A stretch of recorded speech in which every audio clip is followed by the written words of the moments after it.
ठीक है। So students, पिछली क्लास में हम लोगों ने स्टडी करा हुआ था कि क्या क्या इलेक्ट्रिक फील्ड लाइंस क्या होती हैं, और electric field lines is the imaginary lines, और जो कि किसी चार्जेस से पॉजिटिव चार्ज से स्टार्ट होती हैं और टर्मिनेट होती हैं नेगेटिव चार्ज पे। क्लियर? तो इनका ना डिस्ट्रीब्यूशन किसके लिए डिफरेंट जो हमारे पास सिस्टम होंगे जिनके लिए हम स्टडी भी करेंगे, उनके इलेक्ट्रिक फील्ड भी कैलकुलेट करेंगे। तो electric field lines for different distribution of distribution of electric field lines। Electric field lines का जब हम डिस्ट्रीब्यूट करते हैं, number first is a point charge के लिए। तो किसी भी पॉइंट चार्ज के लिए जो कि इलेक्ट्रिक फील्ड लाइंस होती हैं, वो किस तरह से, ये पॉइंट चार्ज हो गया और इस पॉइंट चार्ज से आउटवर्ड अगर इलेक्ट्रिक फील्ड लाइंस जा रही हैं रेडियली आउटवर्ड, तो इसको बोला जाएगा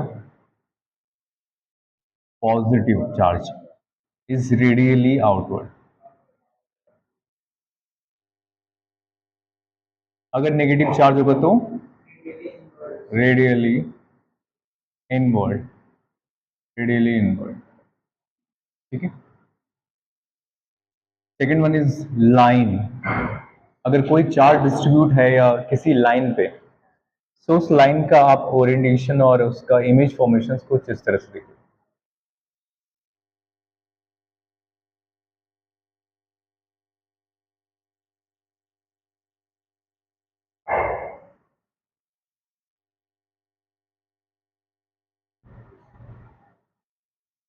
ऐसे लाइन पे अगर चार्ज डिस्ट्रीब्यूटेड होगा,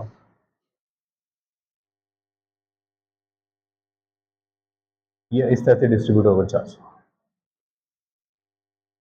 इस तरह से चार्ज डिस्ट्रीब्यूटेड।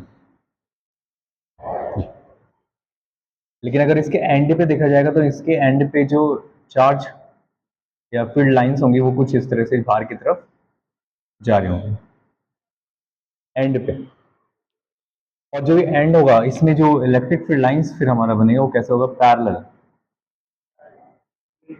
हाँ, क्योंकि इधर भी पॉजिटिव इधर भी पॉजिटिव पॉजिटिव पॉजिटिव एक दूसरे को रेपल करेंगे, जिसकी वजह से फील्ड क्या हो जाएगा, पैरेलल हो जाएगा।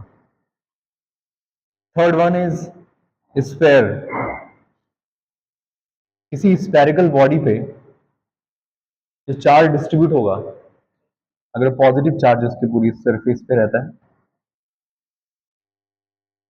उसकी जो फील्ड लाइंस हैं वो रेडियली आउटवर्ड।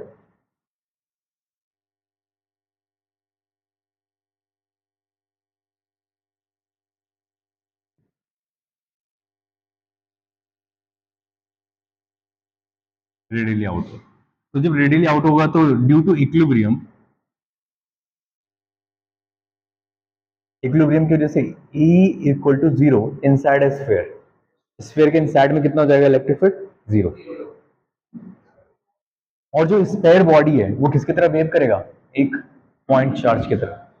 तो spherical body behave like as a point charge, ये एक पॉइंट चार्ज की तरह बिहेव करेगा स्पेरिकल बॉडी। दूसरा हम नेक्स्ट हमारे पास आएगा एक प्लेन चार्ज सरफेस। प्लेन कैसे होता है,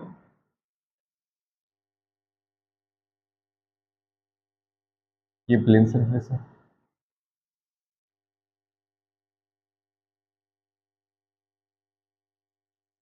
इसमें positive positive positive positive positive positive charge, इसमें negative negative negative negative negative charge. तो जो पॉजिटिव नेगेटिव चार्जेस होंगे तो आपस में ये इस तरह से पैरेलल हो जाएगा। और जब भी फील्ड इस तरह से पैरेलल होगा, electric field lines parallel to each other, उसको बोलेंगे यूनिफॉर्म इलेक्ट्रिक फील्ड। ठीक है, यूनिफॉर्म इलेक्ट्रिक फील्ड। किसी यूनिफॉर्म इलेक्ट्रिक फील्ड हम क्या किसे कहते हैं, जिसमें सेम डायरेक्शन हो और सेम पाथ हो, same direction same path, path भी उनका सेम हो और डायरेक्शन भी सेम हो, उसको बोलेंगे यूनिफॉर्म इलेक्ट्रिक फील्ड। किसी डायपोल के लिए, डायपोल के केस में क्या होता है, positive negative electric field lines कैसे होती है, surface on on the surface of charge perpendicular. Electric field line कैसे होती है, परपेंडिकुलर। इसमें इसमें क्या होगा, इनवर्ड, इसमें क्या होगा, आउटवर्ड। तो ये इनवर्ड से आउटवर्ड की तरफ ऐसे जाएगा, और इसमें भी ऐसे।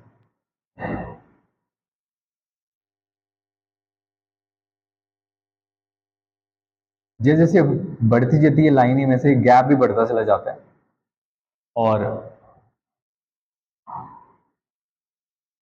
ये हमेशा कैसे कर्व बनाती हैं, डिसकॉन्टिन्यूस कर्व क्रिएट करती है। कैसे कर्व बनाती है, डिसकॉन्टिन्यूस। डिसकॉन्टिन्यूस क्यों कह रहे हैं, डिसकॉन्टिन्यूस इसलिए कह रहे हैं क्योंकि ये कभी पॉजिटिव से नेगेटिव फिर नेगेटिव से पॉजिटिव नहीं होता है, इसलिए डिसकॉन्टिन्यूस का क्रिएट करती है। अगर दो आइडेंटिकल चार्जेस हैं देन आपके पास क्या होगा, दो आइडेंटिकल चार्जेस के इससे निकलने वाली इलेक्ट्रिक फील्ड लाइंस इसके पास जाएंगी, लेकिन फिर ऐसे मुड़ जाएगी, ऐसे।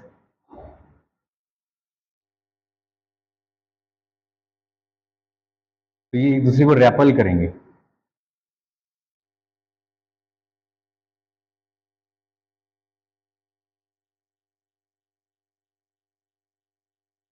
जब रेपल करेंगी तो इसके बीच का जो रीजन होगा, यहां पे इलेक्ट्रिक फील्ड कितना होगा, जीरो,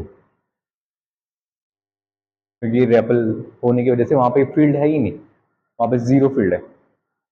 इन सब जब हम इस तरह के डिस्ट्रीब्यूशन को पढ़ लेते हैं, तो जब किसी रीजन से कोई भी सरफेस है और उस सरफेस से पास होने वाली number of electric field lines को हम क्या कहते हैं,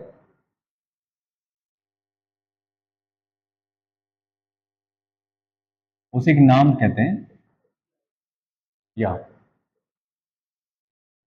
is known as electric field lines. ये है एरिया, और एरिया का जो परपेंडिकुलर वेक्टर होता है वो भी फील्ड की डायरेक्शन में इज एन कैप, मतलब कि इन दोनों के बीच बनने वाला जो एंगल है, एंगल इज 0 डिग्री। जैसे कि अगर हम डोर को ओपन करते हैं, तो डोर को ओपन करते हुए इंटेंसिटी ऑफ लाइट में कम ज्यादा होगा ना, पानी का फ्लो हो रहा है, अब पानी का फ्लो किसी पाइप से थ्रू हम लोग करने वाले हैं, लेकिन जैसे आपने उस पाइप की डायरेक्शन को क्या करा, थोड़ा सा चेंज कर दिया, ऊपर कर दिया, तो पानी का जो बहाव होगा अब वो क्या होगा, उसमें कमी या ज्यादा होगा ना। या फिर टैप आपने ओपन करा हुआ है, तो आपको टैप को ओपन करोगे तो फिर आप क्या कर रहे हो, एरिया को कम और ज्यादा कर रहे हो। देखते हो ना टैप पे, जैसे आपने पानी का फोर्स बहुत ज्यादा आ रहा है, आपने धीरे धीरे धीरे उसको रेगुलेट करा, उससे क्या हुआ, आपने उसमें वाटर की इंटेंसिटी को चेंज कर दिया। तो जब वाटर की इंटेंसिटी को आप चेंज किसकी वजह से कर रहे हो, उसके नॉर्मल एरिया की वजह से। तो जहां पर आपका एरिया भी क्वांटिटी हो और इलेक्ट्रिक फील्ड भी हो, इलेक्ट्रिक फील्ड लाइंस मतलब इलेक्ट्रिक फील्ड, उन दोनों का जो प्रोडक्ट आएगा वो होगा इलेक्ट्रिक फ्लक्स। क्या होगा, yes, this is a new quantity is known as electric flux.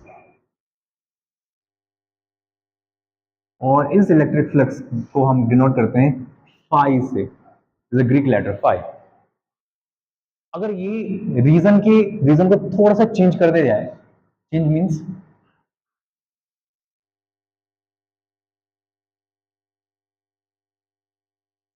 कुछ ऐसे, अब आप देखेंगे कि इस रीजन से यहां से अब जो नंबर ऑफ फील्ड लाइंस हैं उसमें क्या हो जाएगा, चेंज हो जाएगा। ये वाली तो मतलब कि पॉसिबिलिटी थोड़ा कम है इसकी, ऐसे फिर भी हमने इसको बना लिया। ये अब कितनी सारी इलेक्ट्रिक फील्ड लाइंस उस रीजन से निकल रही थी, अब ये वाला जो रीजन है थोड़ा सा टेढ़ा हो गया, मतलब हमें सिर्फ इस वाली विंडो से चाहिए, इस वाली विंडो से, इस वाली विंडो से वैसे दो ही लाइन निकल रही है अगर हम ध्यान से देखें। जा तो इतनी रही थी लेकिन इस वाली विंडो से सिर्फ दो ही लाइनें निकल पा रही है। तो अब हम क्या कहेंगे, यहां पर आपने क्या चेंज करा, एंगल। कौन सा एंगल, इस एरिया का एन कैप। ये किसका होगा, इस एरिया का, सरफेस का। इसको आप ऐसे सोचिए कि ये पहले ऐसे था, अब इसमें नंबर ऑफ फील्ड लाइंस ऐसे जा रहे थे, लेकिन आपने इसको जैसे ऐसे चेंज करा तो आप देख रहे हो ना, ये रीजन में कुछ चेंजेस आ गए। तो आपने सरफेस एरिया को जब चेंज करा तो सरफेस एरिया क्या है, एक वेक्टर क्वांटिटी। सरफेस एरिया कैसा है, वेक्टर क्वांटिटी। तो सरफेस एरिया मतलब एरिया हमेशा जो मैग्नीट्यूड होता है या वेक्टर होता है, a into n cap, n is a normal. तो इधर यहाँ पे जो नंबर ऑफ फील्ड लाइंस हैं उनमें जो चेंजेस आएगा वो ये किसके एंगल बनाएगा, थीटा। ये क्या है, ई और थीटा किसके साथ बन रहे हैं, एरिया के साथ। ये फिर आपका फ्लक्स का फॉर्मूला यहां से बन जाएगा डिफरेंट एंगल्स के लिए। तो हम लिखेंगे number of electric field lines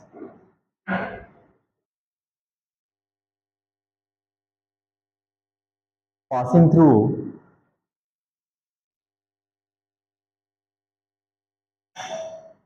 a perpendicular area, a perpendicular surface area. Yeah, passing through a surface area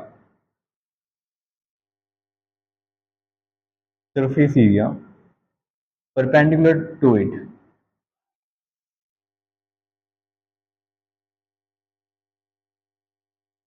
perpendicular to it, उसको बोला जाएगा फ्लक्स। क्या कहेंगे, और फ्लक्स इज इक्वल टू होगा ई ए और कॉस थीटा। अगर आप यहां पर इसका वेक्टर अब डिजाइन करोगे, जैसे ये ई है तो ई के दो कंपोनेंट बनेंगे, कौन कौन से, ये हो जाएगा ई कॉस थीटा और ये वाला कौन सा होगा, ई साइन थीटा। तो ई साइन थीटा जो है वो बाहर की तरफ है और ई कॉस थीटा क्या है, उसी सरफेस एरिया के साथ है। तो ई वाला जो आपका कंपोनेंट आएगा, सॉरी ये ई का एरिया के दो वेक्टर भी बन सकते हैं, या एरिया के दो वेक्टर आप लगा लो। एरिया का नॉर्मल इधर है, ये थीटा है, तो यहाँ ए कॉस थीटा, तो इधर आएगा ई ए कॉस थीटा, और इधर क्या आएगा ए साइन थीटा। तो a sine theta out of region है तो ये इसके साथ आ जाएगा, E into a cos theta, E a cos theta, इसको बोलेंगे फ्लक्स। लेकिन यहाँ पर कॉस थीटा आने की वजह से आपको इतना पता चल जाता है कि एरिया भी एक वेक्टर है, ई भी एक वेक्टर है, लेकिन कॉस थीटा आ रहा है तो दो वेक्टर का क्रॉस डॉट प्रोडक्ट आता है एक कॉस थीटा, जब हम दो वेक्टर का स्केलर प्रोडक्ट करते हैं। तो आप इसको लिख सकते हैं phi is a scalar quantity. क्यों, क्योंकि phi is equal to E dot A, क्योंकि फाई क्या है, ई डॉट ए। इससे आपको ऐसा यूनिट भी पता चल जाएगा फाई का, क्या आ जाएगा, न्यूटन पर कूलाम या न्यूटन मीटर स्क्वायर पर कूलाम। न्यूटन मीटर स्क्वायर पर कूलाम कैसे आया, इलेक्ट्रिक फील्ड का होता है न्यूटन पर कूलाम, एरिया का होता है मीटर स्क्वायर, तो यहां से आ जाएगा, और it is a scalar quantity. इस फ्लक्स को कैलकुलेट करने के लिए हमारे पास एक गॉस थ्योरम है, और ये सोचो कि एग्जाम में उसके बिना तो आप बढ़ ही नहीं सकते, और एग्जाम के पेपर में बिना गॉस थ्योरम का कोई क्वेश्चन आ ही नहीं सकता। सीबीएसई जब भी क्वेश्चन पेपर डिजाइन करती है तो गॉस थ्योरम उसमें देती ही देती है। क्या देती है, निखिल बोलेंगे क्या देती है बेटा, गॉस थ्योरम से रिलेटेड क्वेश्चन आते हैं। अभी क्वेश्चन आता क्या है, क्वेश्चन आप लिखें state and prove Gauss theorem. उससे पहले एक चीज और है, न्यूटन इसका इसके कुछ यूनिट और भी होती है, वोल्ट पर मीटर इंटू मीटर स्क्वायर। एक मीटर से एक मीटर कैंसिल, वोल्ट पर मीटर भी इसका यूनिट है, वोल्ट मीटर। वोल्ट मीटर भी फ्लक्स का यूनिट है, वोल्ट मीटर भी किसका यूनिट है, फ्लक्स का, क्योंकि वोल्ट पर मीटर कहां पे होता है, जहां पर पोटेंशियल होता है। तब आप पोटेंशियल के लिए इसको स्टडी करते हैं। दोनों यूनिट लिख लीजिए और क्वेश्चन भी डाल दीजिए अब, जैसे आप इसको नोट कर लेंगे। State and prove Gauss theorem. State and prove Gauss theorem.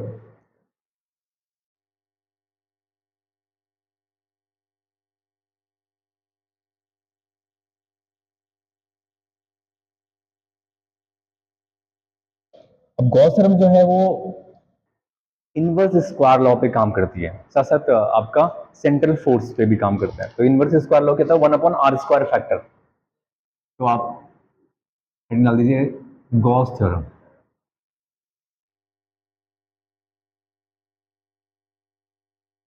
Gauss theorem, Gauss theorem की क्या कहता है कि किसी भी क्लोज सरफेस से, किससे, किसी क्लोज सरफेस से जो निकलने वाला क्या होगा, फ्लक्स होगा।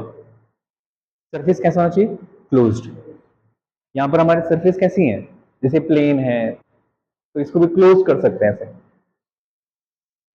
और जनरली आपका 3 डायमेंशनल ऑब्जेक्ट, तो किसी भी क्लोज सरफेस से निकलने वाला जो फ्लक्स होगा, वो फ्लक्स उसके टोटल चार्ज का 1/ε0 टाइम्स होता है। 1/ε0 टाइम्स क्यों होता है, ये मैंने आपको थोड़ा पहले डिस्कस करा था। 1/ε0 टाइम्स मतलब कि 1/8.85 इंटू 10⁻⁻12, और ये ऊपर जाएगा तो कितना हो जाएगा, 10⁻12/8.85। ये फील्ड होता है हर एक पॉइंट चार्ज के चारों तरफ का, कितना, लगभग 10⁻12 8.85। मतलब अगर आपका छोटा से छोटा चार्ज भी है, या पेन अगर आपका मार्कर लिख भी रहा है बोर्ड पे, तो ये बोर्ड अगर यहाँ पे चिपक रहा है, क्योंकि क्यों चिपक रहा है, इतना फोर्स उसके आप पास लग रहा है, उसका नेचर है ऐसा। इतना हाईली इलेक्ट्रिफाइड होता है हर एक ऑब्जेक्ट। तो किसी क्लोज सरफेस हम ऐसे बना लेते हैं, उसके टोटल उसके चार्ज को, मतलब उसके सेंटर में कोई चार्ज होगा, ये हम उसके चार्ज को मान लेते हैं। अब आपको पता है सेंटर में अगर कोई चार्ज होगा, अगर क्लोज सरफेस ऐसा है, रिंग शेप का है, तो आप एक छोटा सा रीजन उसके लिए मान सकते हैं। अब उस छोटे से रीजन को आप क्या कहते हैं, एरिया। इसके इस एरिया को हम कह सकते हैं डी ए या डी एस, डी ए, क्योंकि हम ए सरफेस एरिया ले रहे हैं। आप ऐसे भी ले सकते हैं सरफेस एरिया। अब आपको पता है कि ये चार्ज अगर सपोज पॉजिटिव होगा, तो यहां से निकलने वाला फील्ड किसकी डायरेक्शन क्या होगी, क्या, ई। और यहां पर हम एक पॉइंट मान लेते हैं पी, इस रीजन को, ये क्लोज सरफेस है। तो पहले हम स्टेटमेंट पे जाते हैं। स्टेटमेंट क्या कहती है गॉस थ्योरम का, कि phi is equal to close integral, और जो फ्लक्स का फॉर्मूला ही है। क्लोज इंटीग्रल क्यों बोलेंगे हम, क्योंकि हम इस तरह की रीजन को जब सॉल्व करते हैं, और रीजन का एरिया क्या लिया है हमने, डी ए कॉस थीटा, इतना होगा। और किसके बराबर होगा, क्यू अपॉन एप्सिलॉन। मतलब दूसरा इसका फॉर्मूला ये भी है, यही है गॉस थ्योरम। अब गॉस थ्योरम का इतना इंपॉर्टेंस क्यों है, क्योंकि जितने सारे हमारे ऑब्जेक्ट हैं, हमारी अर्थ भी है, हमारा अर्थ हमें प्रोटेक्ट कर रहा है, क्योंकि उसने अपने चारों तरफ एक रीजन बना दिया, एक रीजन क्रिएट कर दिया, इसका चार्जेस का। और वो चार्जेस जब क्रिएट हो चुके हैं, तो वो एक पोल का डिजाइन कर लेते हैं। जहां चार्ज वहां मैग्नेटिक फील्ड, जहां पर भी चार्ज है, जहां चार्ज है वहां इलेक्ट्रिक फील्ड है, इतना तो हमें पता चल गया। और जहां इलेक्ट्रिक फील्ड है वहां मैग्नेटिक फील्ड भी है। और ये जो टर्म्स है, ये मैक्सवेल ने भी अपने क्वेश्चंस में डिस्क्राइब करी, कि E D A cos theta is equal to Q upon epsilon naught. मैंने कहा ना कि मैं आपको देख पा रहा हूं, दिस बिकॉज ऑफ हमारे बीच में क्या है ऐसा, electric field, electrostatic electric field. मैं इस मार्कर को देख पा रहा हूं, रीजन क्या है, इलेक्ट्रिक फील्ड। एक सिग्नल हमारे आंख तक पहुंच रहा है। लेकिन जब हमारी बॉडी, हमारी अर्थ इस तरह के चार्जेस को ले लेगी, तो जब सन से आने वाली जो फ्लेयर्स हैं, सोलर फ्लेयर्स, हवाएं गर्म हीट वाली, जैसे सर अर्थ के चारों तरफ आएंगी, तो अर्थ के चारों तरफ फील्ड है, वो उनको रेपल कर देगा और फैला देगा। मतलब कि अगर आपका धरती ऐसी है और हवाएं चल रही हैं ऐसे ऐसे ऐसे ऐसी, इसमें भी क्या है, चार्ज पार्टिकल्स हैं, लेकिन आपके पास भी क्या है, पॉजिटिव और नेगेटिव पोल्स हैं, तो ये क्या बनाएगा, अपने चारों तरफ फील्ड बना देगा। अरे यस या नो बोल भाई। और जब फील्ड बनाएगा पॉजिटिव से नेगेटिव की तरफ, लेकिन आपको पता है कि ये मैग्नेटिक पोल होते हैं तो इसलिए अंदर भी आएंगे, जैसे इस फील्ड में आएगा तो ये यहां से बढ़ जाएगा ऐसे।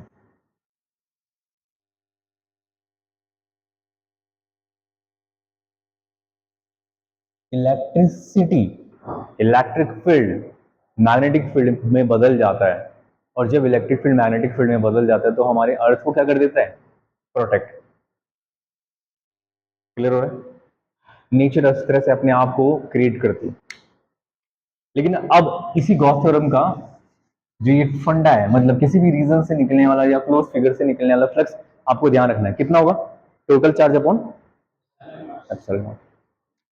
अब इसको हम प्रूफ करते हैं। पहले इसका स्टेटमेंट लिख लीजिए, इधर टोटल क्वेश्चन लिख लिया था आपने, state and proof. Gauss theorem states that the flux, the total flux through a closed surface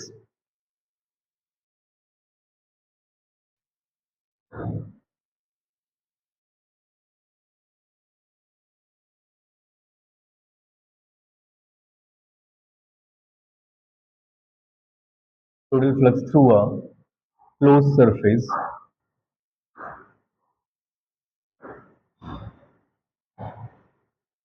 closed surface is 1 upon epsilon naught times,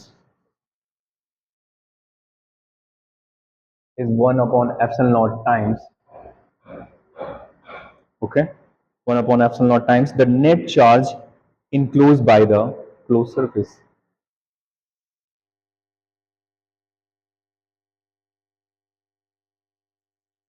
The net charge enclosed by the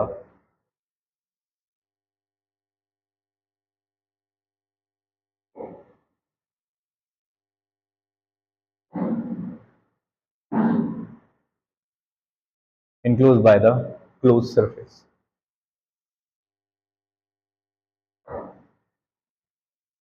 Enclosed by the closed surface. Done? इसका proof,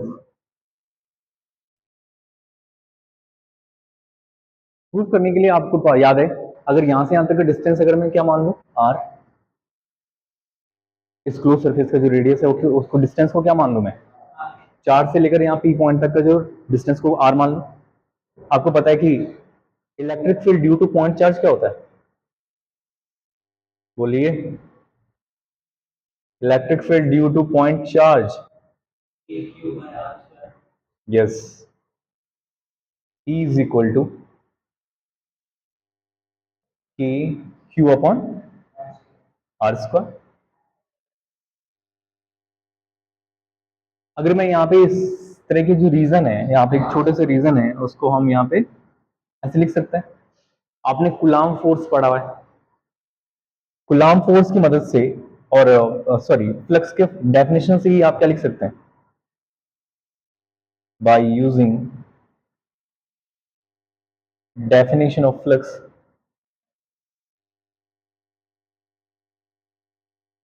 flux की definition से आप क्या लिख सकते हैं, phi is equal to close integral E D S cos theta. Theta, अगर आपका एरिया भी और ई भी दोनों बोथ आर सेम डायरेक्शन, तो थीटा कितना आएगा, 0।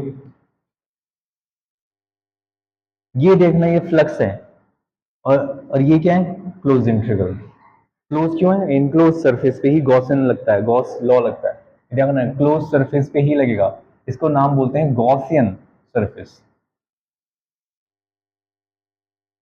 गॉसियन सरफेस का सबसे पहला नियम यही है कि वो सरफेस क्लोज होना चाहिए, इनक्लोज होना चाहिए। ई को आप यहां से पुट कर दीजिए, ई को क्या लिख सकते हैं, के क्यू अपॉन, और डीएस को आप डीएस लिख लीजिए, कॉस कितना बन जाएगा, कॉस 0 1। यहां से के क्यू अपॉन आर स्क्वायर को बाहर ले लीजिए, सिर्फ इंटीग्रेशन के अंदर डीएस रहेगा, क्योंकि बाकी सब कांस्टेंट है।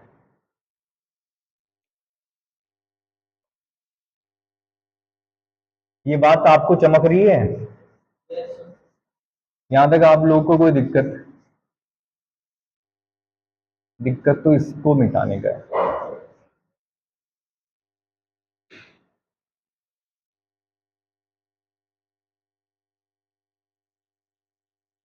फिर से एक बार रिकैप कर लेते हैं पहले। बताओ, गॉस थ्योरम का क्या है? टोटल फ्लक्स किसकी इक्विवेलेंट होगा? किसको इक्वल होगा? Q by epsilon not. अब यहां से देखो, फाई के क्यू अपॉन आर स्क्वायर, बाहर इंटीग्रेशन के अंदर क्या रहेगा? D A. डी ए आप मान रहे हो, या डी एस लिख दिया तो डी ए। D A. अब कोई सरफेस क्लोज फिगर है, स्फेरिकल बॉडी है, उसका टोटल इंटीग्रेशन करेंगे तो कितना आएगा? ए फॉर क्या है? एरिया। अगर मैं कहूं कि इसका एरिया डी ए ये है, फिर ये भी डी ए है, फिर ये भी डी ए है, मतलब पूरा ये भी रीजन, ये भी रीजन, ये भी रीजन, ये भी, ये भी, ये भी, पता नहीं कितने, पूरा का पूरा पूरा पूरा पूरा एरिया क्या होगा इसका? 4 पाई आर स्क्वायर।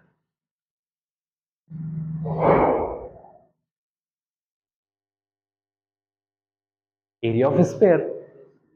जब आप इंटीग्रेशन करोगे, छोटे छोटे छोटे छोटे छोटे रीजन का पूरा स्पेयर बन जाएगा। तो स्पेयर का एरिया क्या होता है? 4 पाई आर स्क्वायर।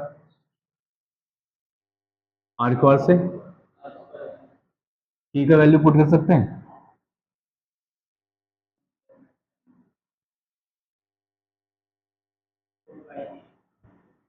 क्या मैं जो लिख रहा हूं वो आपको पता है क्या लिख रहा हूं? क्या है ये? या this is Gauss theorem. Clear हुआ? तो ये आपने किसकी मदद से करा? फील्ड फ्लक्स के फॉर्मूले से प्रूव भी कर दिया। ठीक है।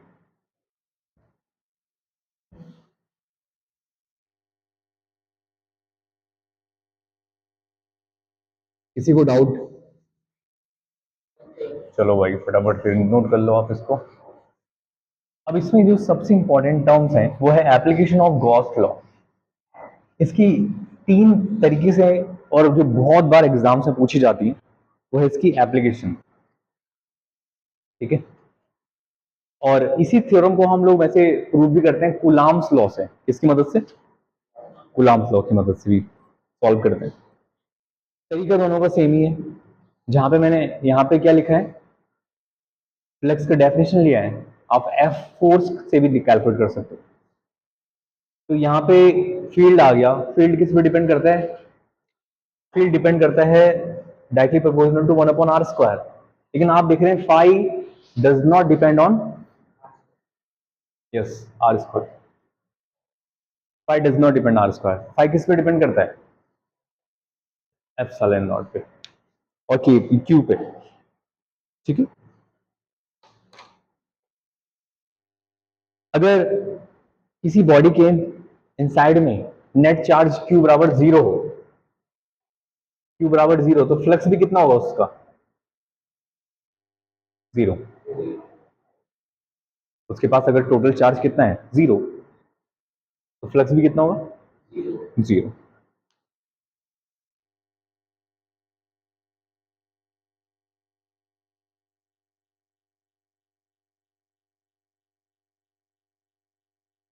क्यू को आप कहीं पर भी किसी पॉइंट पे ले सकते हैं इनक्लोज सरफेस की। ठीक है। फ्लक्स उसका यही सेम रहेगा।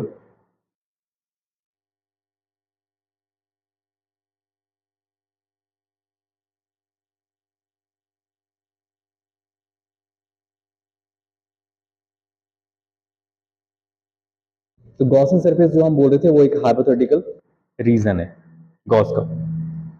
अच्छा, एक क्वेश्चन है जो अभी 2024 में ही पूछा हुआ था। क्वेश्चन लिखना, अ प्लेन सरफेस इन, हाँ, a plane surface in shape of a square of side 1 centimetre.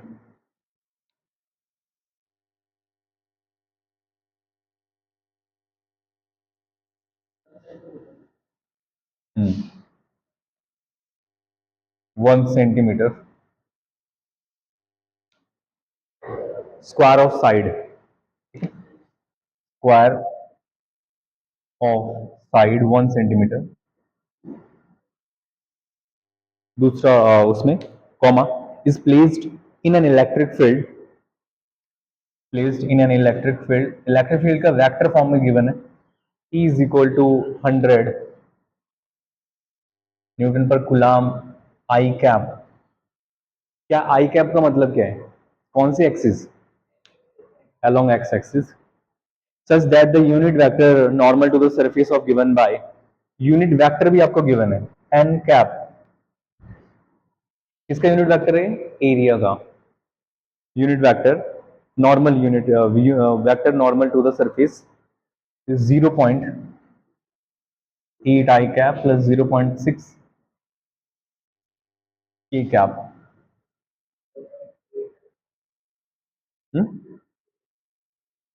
Find the electric flux. Find the electric flux through the surface. Find the electric flux through the surface. अनमोल, अगर किसी भी square का side 1 centimetre है तो उसका area of square क्या होगा,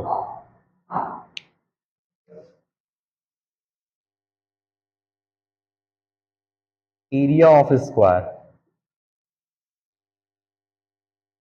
क्या आपको इस क्वेश्चन को पहले समझ में आ गया क्या क्या दिया, क्या क्या किसको नहीं आ रहा है, रेज योर हैंड जिसको कुछ समझ नहीं आ रहा है कोई। चलो, ये स्क्वायर का साइड दिया है, अगर इधर सामने आओ ना भाई, इस स्क्वायर का साइड दे रखा है, साइड स्क्वायर। अब इस स्क्वायर से क्या है, इतना फील्ड निकल रहा है और फील्ड के बारे में गिवन है आपको, कितना फील्ड निकल रहा है इससे, 100 न्यूटन पर कूलम, कौन से डायरेक्शन में रखा है, एक्स एक्सिस। और उसके साथ साथ जो नॉर्मल यूनिट वेक्टर है एन कैप, एन कैप के बारे में भी ये लिखा हुआ है कि वहां पर छोटे से रीजन से ही निकल पा रहा है। तो एरिया पहले आपको पता है, एरिया क्या होता है, साइड इनटू,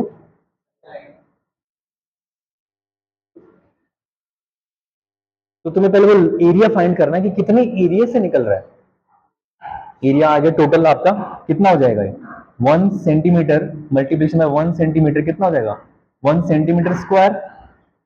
1 सेंटीमीटर को आप कन्वर्ट कर सकते हो मीटर में, 1 सेंटीमीटर में कितना मीटर होता है, 10 की पावर -2। आप इस फॉर्म में याद रखो, स्टैंडर्ड ऑर्डर ऑफ मैग्नीट्यूड की फॉर्म में, तो ये हो जाएगा 10 की पावर -2 का सेंटीमीटर का स्क्वायर, जिसको आप लिख सकते हो क्या, 10 की पावर -4 मीटर स्क्वायर। क्यों, क्योंकि 1 सेंटीमीटर बराबर होगा वो 10 की पावर -2 मीटर, तो 1 सेंटीमीटर स्क्वायर बराबर क्या होगा, 10 की पावर -4 मीटर स्क्वायर। अब इतनी बात कितने लोग को समझ आ गई, आपको रीजन मिल गया है। साथ ही साथ आपको अभी बताया मैंने, सरफेस एरिया कैसा है, वेक्टर या स्केलर, और कैसे लिखा जाता है एरिया को, a is equal to a vector is equal to a magnitude n, yes uncle, a vector equal to क्या होगा, मैग्नीट्यूड मल्टीप्लिकेशन बाय डायरेक्शन। अरे ए क्या है, मैग्नीट्यूड, एन कैप क्या है, एन कैप के बारे में बोला हुआ है, एन कैप का डायरेक्शन क्या है, 0.8 आई कैप प्लस 0.6 के कैप, और मैग्नीट्यूड कितना है, तो पहले आप एरिया वेक्टर निकालोगे ना, एरिया वेक्टर आ जाएगा आपका 10 की पावर -4 0.8 आई कैप प्लस 0.6 कैप, और किसमें लिखा जाएगा ये, मीटर स्क्वायर। अब आप सोच रहे होंगे कि इनकी मल्टीप्लाई करूं या ना करूं, ना ना मल्टीप्लाई करनी है, ना ना ना ना ना। अब आपको फ्लक्स का फॉर्मूला पता होना चाहिए, क्योंकि आपको निकालना क्या है, कितने रीजन से, इस एरिया के इतने वेक्टर से। क्लियर हो रहा है थोड़ा सा, जैसे मैंने क्या कहा था, ये बुक है, ये पूरा आपका स्क्वायर हो गया मान लो, और ये स्क्वायर के भी कौन से वेक्टर से निकल रहा है, इतने छोटे से एक रीजन है यहाँ पे, मतलब एक्स की तरफ देखो, एक ध्यान रखो, आई कैप किसको डिनोट करता है,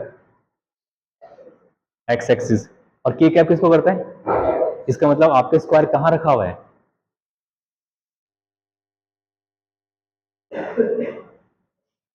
बताओ, ये है एक्स, ये है वाई, और ये क्या है? आपका स्क्वायर कौन से एक्सिस में रखा हुआ, कौन से प्लेन में है आपका स्क्वायर? X Z plane. और एक्स जेड प्लेन कौन सा होगा? अब कैसा है स्क्वायर? कितने सेंटीमीटर का है? क्या समझ में आ रहा है? अरे समझ में आ रहा है भाई? अरे हाँ है ना बोल। हो गया। अब इस रीजन के भी कौन से कितने वेक्टर से निकल रहा है? ये उसका एन कैप होगा। एन कैप ऊपर, क्योंकि एन कैप हमेशा क्या होता है? नॉर्मल।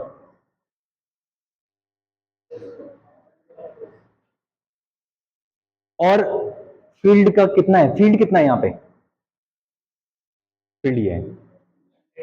यस। तो मैं बताता हूं, फ्लक्स बराबर होता है ई डॉट, क्या आप कॉस थीटा वाला फॉर्मूला यूज कर सकते थे यहाँ पे? क्यों नहीं कर सकते थे? क्योंकि यहाँ पे एंगल के बारे में नहीं बोला था। लिख लो पहले, समझ लो। यहाँ पे कौन सा फॉर्मूला यूज करना पड़ेगा? Dot product. क्या आपको क्वेश्चन में पता चलेगा फ्लक्स निकालना है? आपने एरिया भी निकाल दिया, आपने यूनिट वेक्टर के साथ उसको मल्टीप्लाई करके एरिया निकाल रखा है एकदम चमका के, चना टना टन। आपको फील्ड भी गिवन है, आपको फ्लक्स निकालना है। तो फ्लक्स निकालने के लिए आपको तरीका क्या है? क्या है अभिजीत भाई? दो ही तो फॉर्मूले हैं। या तो आप फ्लक्स निकालो गॉस थ्योरम से, या तो आप फ्लक्स निकालो क्लोज फिगर से, लेकिन क्लोज फिगर के बारे में बोला नहीं है। या तो आप फ्लक्स निकालो ई ए कॉस थीटा से, और या आप फ्लक्स निकालो ई डॉट ई से। तो कौन सा लगाना? ये वाला। अब आपको पता है ई भी गिवन है, ए भी गिवन हो गया आपका। अब ध्यान से जरा वैल्यू कैसे रखते हैं। 100 न्यूटन पर गुलाम, ये क्या है? आई क्या? एरिया के बारे में कितना है? 100 की power -4, 0.8 I cap plus 0.6 A cap. क्या बोलती है पब्लिक? इस बात में आप लोग तथास्तु मिलना चाहिए आप लोग को। और यहाँ पे ये मीटर स्क्वायर में है, क्योंकि एरिया है। अब मुझे कोई बताएगा आई डॉट आई और आई डॉट के, आई डॉट जे क्या होता है?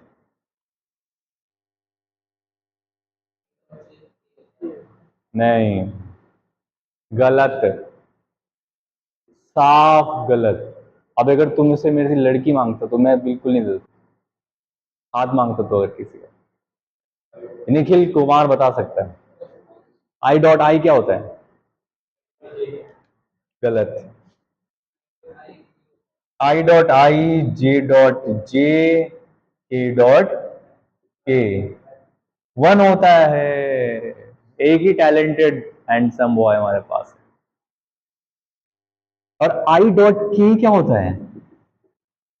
आई डॉट जे, या जे डॉट के, या के डॉट आई, जीरो। भैया हमने वेक्टर क्यों पढ़े थे?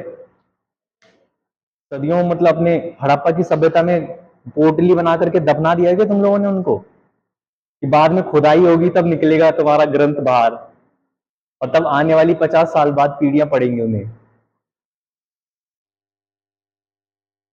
अब क्या है आई का? जब मैं इस वाले, देखो 10 की पावर -4 इसके साथ जाएगा, 0.8 इंटू 10 की पावर -4 आई कैप होगा। फिर 10 की पावर -4 इसके साथ जाएगा, लेकिन मुझे इसके साथ तो चाहिए नहीं ना, क्योंकि आई डॉट के करूंगा जब, क्या निकलेगा? के डॉट आई या आई डॉट के करूंगा जी। इसका मतलब इसको मैं क्या कर दूं? बचेगा क्या? सिर्फ 0.8 आई कैप इंटू, मतलब 10 की पावर -4 इसके साथ भी जाएगा, इसके साथ भी जाएगा। आप कौन वाला लोगे? सिर्फ ये वाला, क्योंकि आप लोग क्या हो? चंट चालाक शेर हो आप लोग, शेर शेरनी हो मतलब। अब क्या करना है आपको? फ्लक्स बताओ। फ्लक्स इक्वल टू जाएगा 100 न्यूटन पर कूलम, आई डॉट आई 1। और वैसे भी आपको पता है फ्लक्स एक कैसी क्वांटिटी है? स्केलर। तो स्केलर के लिए क्या यूज करेंगे? अरे बोलो मेरे शेरों, क्या हो तुम लोग, शेर नहीं हो, चील हो, चिलांगा हो, चिलांगा।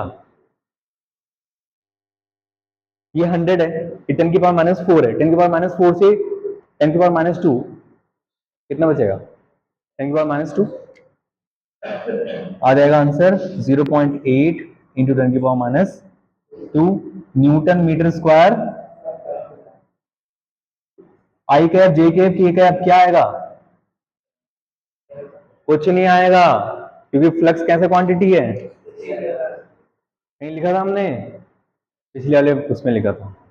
क्लियर बात, समझा। चलिए क्वेश्चन जब तुम लोगों ने ये समझ लिया है तो ये क्वेश्चन तुम्हें और दिया जाए, बोलो दिया जाए या ना दिया जाए, अरे दिया ना दिया जाए या ना दिया जाए, सिर्फ ये बोलो दिया जाए या ना दिया जाए, दिया जाए। तो पहले चलो फटाफट से उसको नोट करो, तो वीडियो को पॉज करो, पॉज।